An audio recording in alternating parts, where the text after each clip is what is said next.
À l'Assemblée nationale, ce 14 novembre, Juste Désiré Mondélé était face aux élus du peuple dans la traditionnelle question orale au gouvernement avec débat.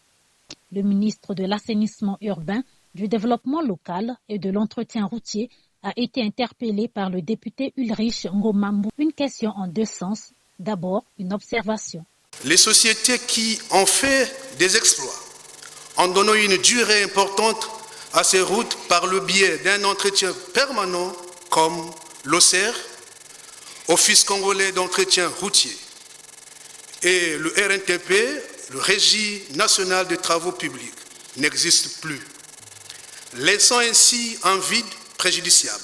L'autre volet interroge le ministre sur la politique gouvernementale en matière de la sécurisation des routes nationales. Quelles stratégies le gouvernement entend-il mettre en œuvre pour assurer l'entretien et la préservation des routes principales et secondaires à travers le pays?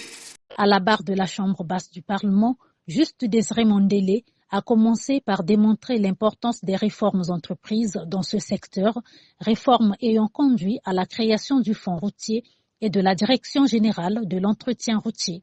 Pour l'année 2025, le département en charge de l'entretien routier a élaboré un programme d'entretien des routes. Les deux composantes pour l'année 2025 visent le désenclavement de l'arrière-pays, la réouverture et l'aménagement des voies d'accès aux sites touristiques et aux centres de production agricole, la maintenance du réseau routier bitumé, le traitement des érosions affectant la RN1 bis et la RN11, la construction des ouvrages mineurs de franchissement.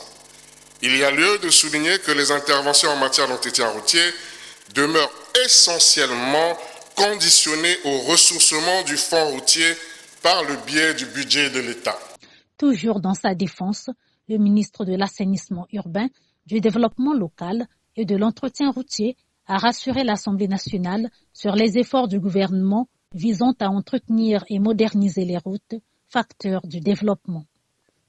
La révision de la convention signée par le gouvernement avec la société Afrique Paysage, s'agissant notamment de la gestion des postes de péage de Nsambanzassi, la modernisation, la digitalisation et la mise sous délégation des services publics des postes de péage de Ngangalingolo, Konkwa et Sonké, le renforcement du système de planification pluriannuelle des programmes d'entretien, la tenue saisonnière des campagnes de cantonnage.